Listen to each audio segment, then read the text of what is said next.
The first temptation of Jesus in the desert seems simple, but it carries one of the greatest spiritual lessons of all time. The devil said, "If you are the Son of God, command these stones to become bread."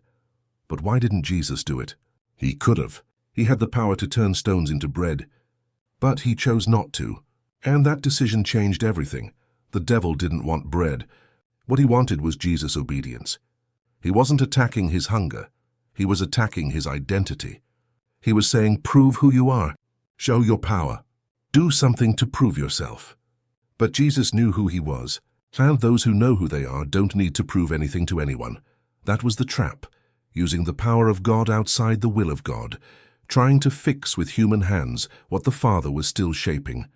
It's the temptation of self-sufficiency, acting without waiting, moving without listening. And how many times does the enemy do the same with us? He whispers, "If God is with you, where are the results? If you're chosen, why aren't you prospering? If God promised, why hasn't it happened yet?" The temptation is to respond, to prove yourself, to show everyone you can do it. But when you try to prove something just to silence human voices, you end up walking out of God's voice. Jesus won because he chose to obey in silence. He didn't turn stones into bread because he preferred to depend on the Father. He knew the true nourishment isn't bread, it's the Word. For man shall not live by bread alone, but by every word that comes from the mouth of God. Jesus showed that the greatest victory is not performing a miracle, it's conquering your own ego. He didn't just defeat the devil, he defeated the need to prove something. And that's why he came out of the desert, filled with power and authority. So if today you feel like you're in a desert, if it seems like God is taking too long, remember, the desert isn't punishment, it's preparation. It's where God kills your hurry and teaches you dependence.